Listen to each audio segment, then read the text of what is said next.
Welcome once again to Greensboro Glimpses.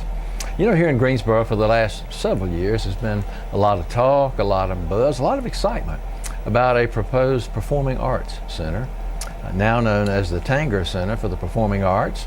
Been a lot of questions surrounding the Tanger Center, a lot of misunderstandings, I think, and hopefully on this program we're going to be able to clear up a few of those, and who better to do that than the man who heads the organization that's been the ringleader as far as the financing and then really spearheading the project.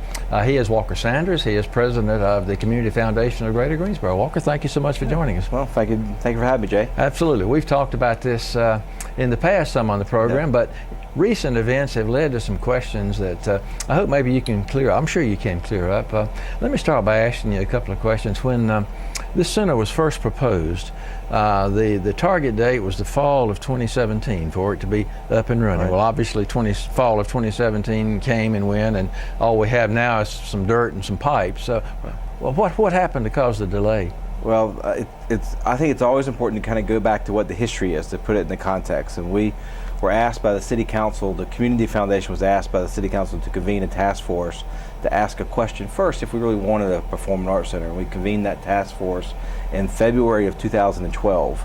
And there were hundreds and almost thousands of people that were involved in giving their input. We brought in the best experts around the country to say what type of performing arts center we wanted to have. And when we made a recommendation to the City Council in November of 2012, there were several critical recommendations that were made at that point.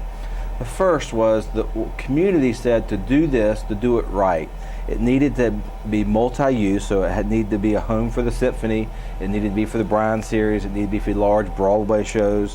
What the city wanted to make sure it was large enough that you could sell enough tickets for it to have a business model that was sustainable. Mm-hmm. And the budget to build that type of building was at least $60 million. And so we recommended to build a $60 million building, to build it on the same site as LeBauer Park. And remember, in 2012, we were also planning LeBauer Park. Mm-hmm. By building on the LeBauer Park site, it allowed us to do some things and create some synergies with the park design that we couldn't do if it was built somewhere else. Over a number of different discussions with the city, it was decided that was not the best location for the Performing Arts Center. And so a decision was made in probably later in 2013 to move the site from the LeBauer Park site to the existing site today. To do that required the city to buy $11.5 million of real estate to be able to secure the land to build it there. And that was the best site for it. That was what was recommended, but the land was expensive. And it allowed us to build a better park site on the LeBauer Park site, what is now finished and open and been a huge success. Mm-hmm. And it allowed us a better footprint for the Performing Arts Center, but it immediately increased the cost of that. So that $60 million cost immediately went up to $71 or $72.5 million. And it was thought at that point, because of moving the location, it changed the timing of doing it. If we were going to do it in conjunction with the park, a 2017 opening made a lot of sense. We opened the park in August of 2016 to great fanfare. Yeah. Obviously the Performing Arts Center wasn't there and it was on the other site. So that's one of the reasons for the delay, and there are a lot of other reasons, but that's probably the simplest, quickest answer to why we're a little bit delayed. Okay, and you've answered the other question that I wanted to ask you, why the cost has increased over 40% from that original estimate. Right, well the land was a major part of that. Mm-hmm. The other part is separating it from the park.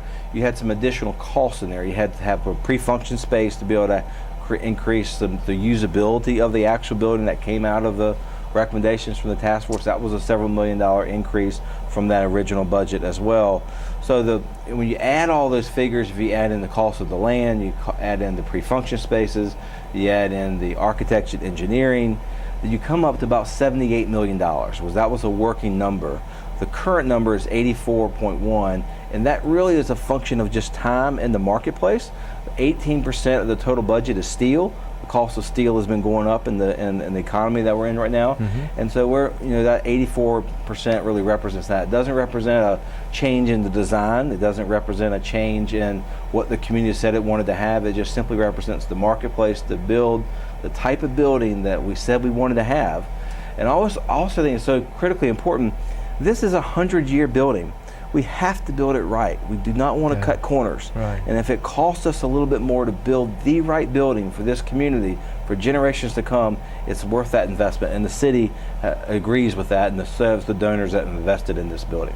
Now, we are right now in what's called phase 2. A contract has been led, I believe, for the construction. That's correct. The city council approved at its December meeting 8-1 to approve Barnhill Contracting, and they're busy at work right now doing all the details they can to begin getting the steel ordered and all the other stuff done, but the design's complete and they're putting in place the final touches on getting that contract signed. Do we have a new target date for when we're up and running?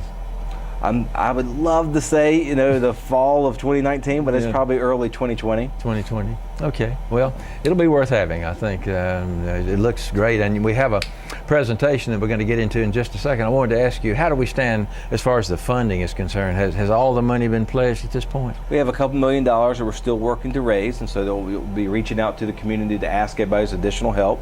There are several of our donors have come back and said, we want to do more. We're really excited about where this is heading. And we've had numerous folks come up to me, come up to many others. My counterpart in a lot of this has been Kathy Manning. And Kathy has been a tremendous volunteer in this whole effort. People come up to us and say, I want to do something, but nobody's asked me.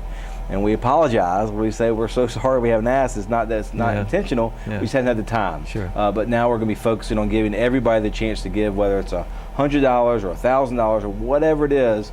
This is the opportunity for everybody to be involved in it. Are there still naming opportunities available? Oh yes, yeah, absolutely. Okay, and is we there can put your name on something if you like, Jay. Is there a list of those somewhere? There is. You can go to the website and you can download a list of all the naming opportunities. The major naming opportunities are $100,000 and up primarily. Okay. And there'll be other naming opportunities as we get closer to opening. Sure. Okay, great. Now we do have a presentation that I know you want to talk about, so if we can get started and run some of those pictures, I'll ask you to look at those and just sort of narrate them as we go. Oh, absolutely. We can go on to the next slide, but this is really a thank you. This is an exciting project that the entire community has kind of come forth and been part of, and we believe the design that we kind of came up with really represents the best of the past as also the future. You can see in this initial look, you're looking to the northwest, standing in LeBauer Park, looking over towards the Performing Arts Center at this view. The stone is displayed and complement the existing stone buildings in downtown Greensboro, such as the Jefferson Pilot or Standard Life building that was originally built, and also the glass as a look to the future, as the kind of a forward thinking, and really open it up to an indoor-outdoor look. You'll see the canopy that's out front. We wanted this to kind of feel like a front porch that's very welcoming, that we want people to feel that they can come into the facility at any time, that this is their facility, it's their Performing Arts Center, and to be very welcoming in doing so. Okay, we'll go on to the next one. And while we're doing that, let me ask you, are these renderings or is this actually what it's going to look like? This is actually what it's going to look like. Okay, that sounds great. And one of the important things to realize, this is the bird's eye view of looking down on the site. And we put this in there to let everyone understand some of the financing options that were done on putting the building on this site. You can see the large parking on to the right of the building, and the building is actually situated on the southwest section of that lot. It was done to, one, maximize the parking availability for everyone to have great access to parking. That also gives us some very good financing options. But more importantly, long term, this gives us the biggest footprint for redevelopment of that parking lot, and then we could fit 3 office towers on that existing surface parking lot in the future. So the redevelopment opportunities of that parking lot are tremendous, and that was much of the reasons why we cited it where we did. We think it's important to show this. Okay, we'll move on to the next one, and takes just a second for these to change, but it's very interesting. This is another view. This is from the Elm Street side. You can kind of see this open plaza, the street that was redone to kind of complement LeBauer Park and for pedestrian safety. Also plays great and creates a plaza-like feeling in front of the Performing Arts Center. As you're looking north down Elm Street on this, you can see the glass continues on both sides of the building to give you that kind of indoor-outdoor feel. Great. Okay, next. This is very interesting. The first time we've seen a lot of these. I think that looks great. Absolutely. Let's see if we can get the next one to come up here. There we go. This is another view from the park. You can see this glass side. This is the box office on the first level and a private founder's room on the next level with a balcony over that overlooking the park. It will be extraordinary for private events to have the balcony. You're out there and you can look over the Janet Eckelman. Again, a lot of the thinking that went into the design was to make sure you're making the building as functional as possible for as many groups as possible, and to really be able to show off the center part of our city. Okay, while we're waiting for the next one to come up, that does raise a question. Is this going to be affordable for some of the performing arts groups in Greensboro? I think that's a concern that some people have. Well, a lot of the affordability for the other arts groups can be handled with the existing facilities. When we built this building, based on the work from the task force, we did not want to do anything to take away from the Carolina Theater or from Triad Stage Right. or from the new Van Dyke. Those are great assets in this community. We want to be able to do what the Performing Arts Centers to complement them. So you have the Carolina Theater, about 1,000 to 1,100. That's a different type of venue than a 3,000 seat Right. Performing Arts Center, or a Triad Stage at 300 seats, or even the Crown Theater at Carolina Theater. That's a much smaller, intimate space where smaller nonprofits can utilize those. We did not build in this building those extra spaces that would compete with those existing facilities, because we wanted those buildings to be maximized to their fullest potential as well. Very interesting. Okay, back to the pictures. This is another view of the park. This is the looking over the Seamala Plaza. This would probably be the most heavily landscaped parking lot in downtown Greensboro. Yeah, it will, Huge yeah. trees, and we had the advantage of having LeBauer Park built and opened first. We're able to complement the LeBauer Park landscaping with that of the park. Okay. We should be getting into the inside of the building soon. All right, yeah, we'll move on as fast as we can get these slides to change. There we go. This will be one of the largest lobbies as you enter the Performing Arts Center, of large marble floor with a grand open space. It's about 8,000 square feet. There's really not a lobby that built of that size of any Performing Arts Center that we've found. Just to put it in contrast to the Durham Performing Arts Center just down the road, that lobby is less than half the size, and it's divided by a staircase. It's a very kind of it's efficient for what they wanted to use it for, but not for what we would want to use our lobby for. We wanted this to be used for, you could use it for weddings, you could use it for the Greensboro Symphony's debutante ball, you could use it for a whole bunch of different functions. So it's a very open expanse. We put the stairwell on the outside, still to kind of create that sense of openness and a sense of gathering in the space. Okay. Next one. Now, who designed all this? Did we have local architects do this? We had Walter Robbs out of Winston-Salem was a local architect of record. Rosser out of Atlanta was the primary architect, and the design architect was H3 out of New York City. Ah, okay. We wanted to get the best in the country. You bet. Sounds like we did. Again, this is another looking at the lobby. We're very fortunate that the Phillips Foundation, which is named the lobby, Phillips Hall, has also commissioned a major piece of art. We have a major piece of art in LeBauer Park from Janet Eckelman. This will be another major piece of art that will be hanging down from the ceiling of the lobby, and we have a great experience when people kind of come into, and you see somewhat of an artist rendering here. Mm-hmm. We did get one critique as we were looking at this, is that a couple VF noted that there were nobody in jeans in this, and this being Jeansboro. They would note that, yeah. So we wanted to make sure that we're going to be changing some of these renderings to make sure we're representing the jeans brand in Greensboro. Ah, okay, very good. All right, yeah. Next slide. That is interesting. I hadn't thought about that, but that certainly makes a lot of sense. Yeah. We also wanted to make sure, as you're walking down the sides of both to get into the main auditorium, that you didn't feel claustrophobic of walking in a hallway. And again, we wanted to keep that concept of an indoor-outdoor feel. So along the east and west sides of both sides of the Performing Arts Center are floor-to-ceiling windows, as you can see in this image here. This is the windows that's overlooking Elm Street, so people that are out on Elm Street can see into the building, and those that are in Elm Street can kind of look out to kind of create that sense of space, and that this really is a community feeling. So as you walk down the hallway, you don't feel like you're just in a long, closed, dark hallway. Great. Okay, as we move on to the next one, you're whetting a lot of appetites. This is getting more exciting Good. as I'll we have go. to try to ask for contributions when we get to the end of this show. Okay, we can do that. This is the bathroom. One of the unique things about this building, and many women will appreciate this. I make a joke to a lot of folks, Jay, that for a long time, men were going to have to go to the bathroom in LeBauer Park because all the bathrooms are going to be reserved for women. And you'll notice when you go to Performing Arts Center, there are tons of lines, and they're all women standing in lines.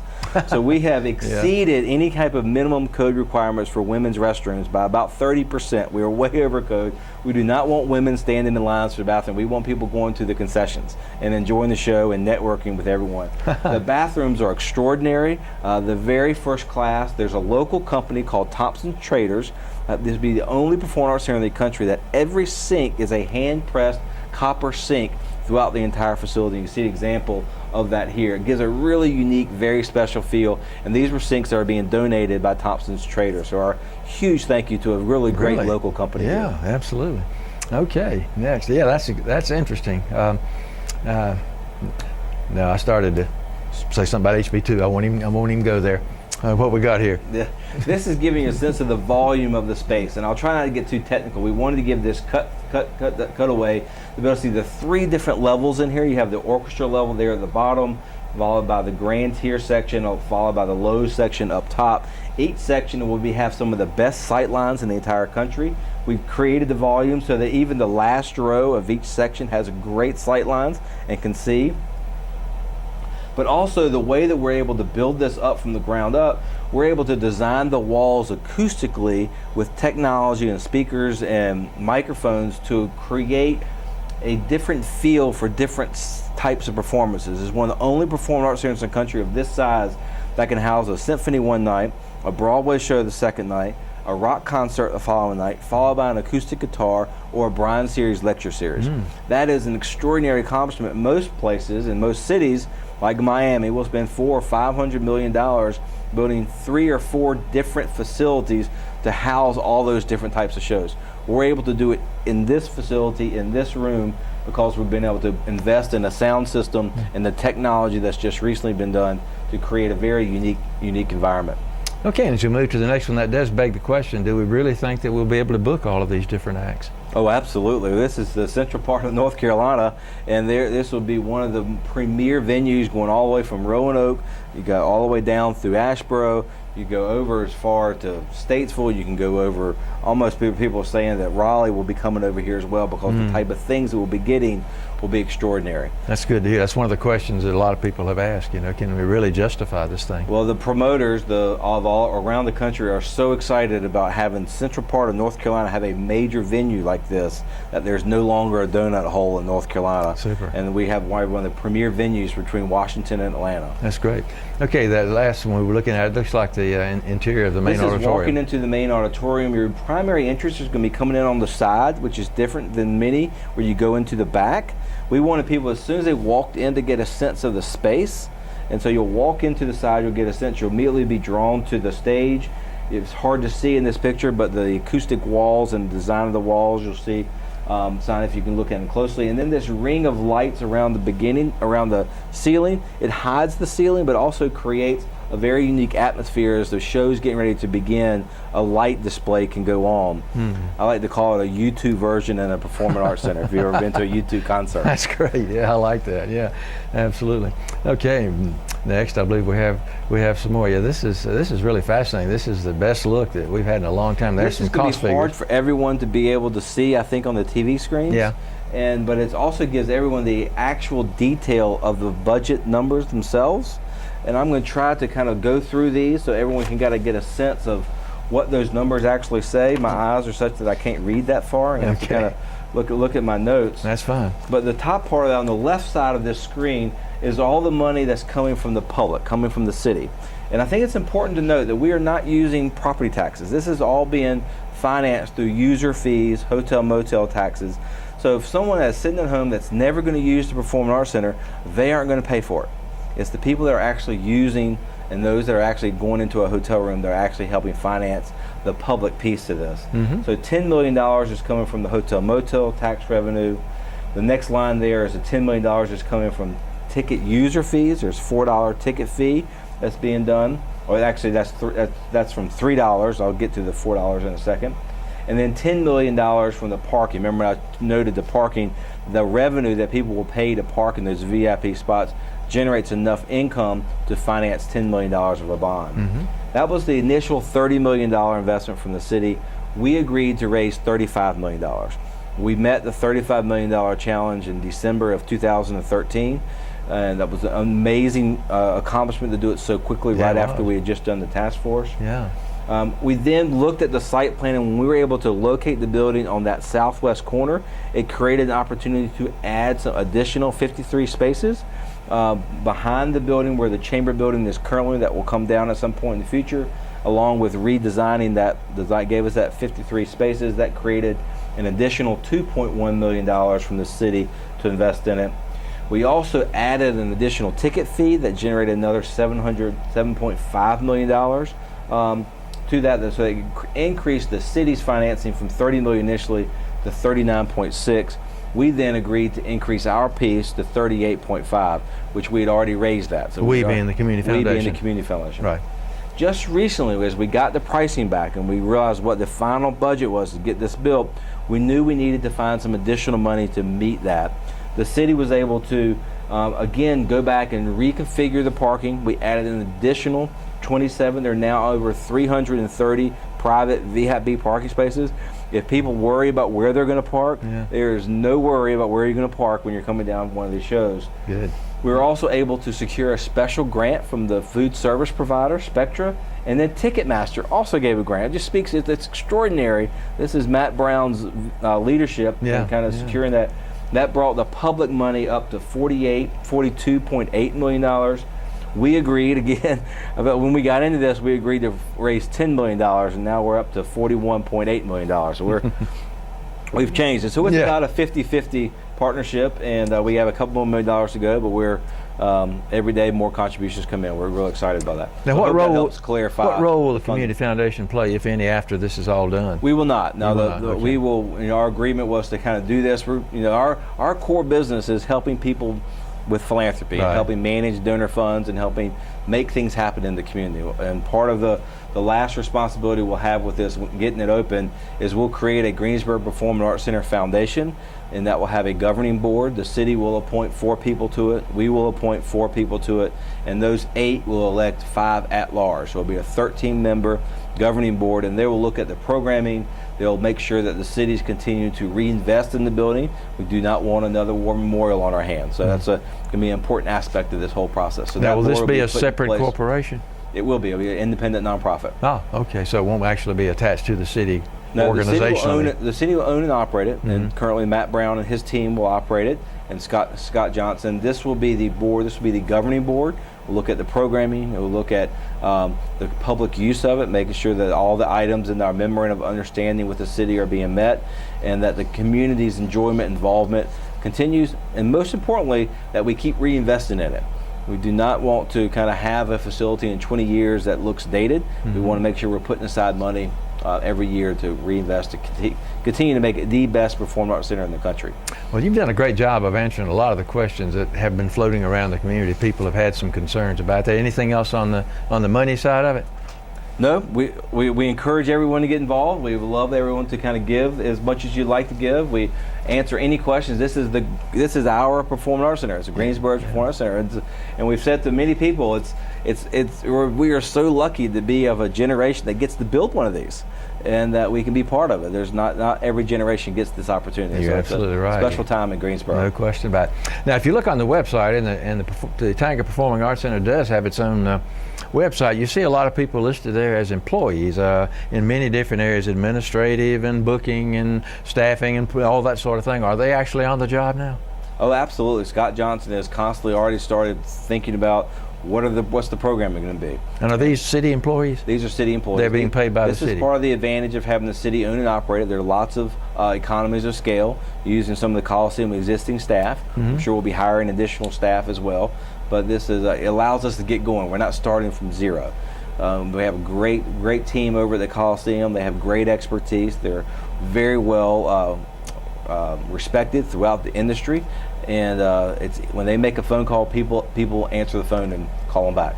We know, of course, about the Greensboro Symphony and some of the other things that you mentioned. Have there been any major acts or anybody that's already committed to come here once this thing is up and running? Not yet, but I'm sure you'll be one of the first to know as soon as we are able to make the announcement. A lot of people are anxious about that. It's coming. A couple of minutes left. Let me ask you, there's some exciting things you were telling about going on at the Community Foundation, too. You've got a couple of new things going on there. We are. 2017 was an exciting year. We think 2018 is going to be even more exciting. There are lots of changes in the tax law. It's a great time to establish a fund at the Community Foundation from a tax advantage, and also you're part of a family to be part of something special and growing. We now manage over 200 different charitable funds. 700 different charitable funds. We have about $200 million under management. It's a really an amazing thing that's going on that so many people want to get involved in it. And what we're recognizing is people really want to learn what's going on in Greensboro. So, and rather than do an annual meeting where we invite all 1,000 of our closest friends to have lunch or dinner with us, we're going to do an annual Forward Greensboro Summit, where we provide an opportunity, a conference-like setting, where people to learn about what's really happening in Greensboro, whether it's around poverty, whether it's around our workforce, whether it's around kind of data and access to information, around the universities and the role that they play in economic development, and also as a city, how do we position ourselves as a 21st century city? How do we make sure that we're sustainable, that we're growing, and we're growing in a way that's inclusive and it's equitable to everybody? These are topics we think are important for people to really be able to explore more than just hearing a speech. We want to have a day-long conversation about what's going on in Greensboro and what's important, and we'll love to come back and give more details about it as that program develops. We will certainly have you back, and I think that really clears up, I think, of concern that a lot of people have. You know, some people still speak of Greensboro as just a sleepy little town that not much is happening. There's an awful lot happening here. It's a ton happening. There's a ton happening, and people need to be aware of it. Absolutely. And I think what you're talking about will certainly go a long way toward doing that. Great, we're excited about doing it. Okay, one final question. What do people, if they're interested in contributing to the Performing Arts Center, what do they need to do? They can simply go to Stephen Tanger. There's a donate button there. They could go to the Community Foundation's website. There's a donate button there, and they can find the Tanger Center there as well. So, or obviously the easy way for some of us old people, just pick us up, pick up the phone and call us. There you go. All right, sounds great. Walker, thank you so much. Great information. Great, thank you for Appreciate having me, you Jay. coming. You bet, absolutely. And as always, we thank you for watching our program.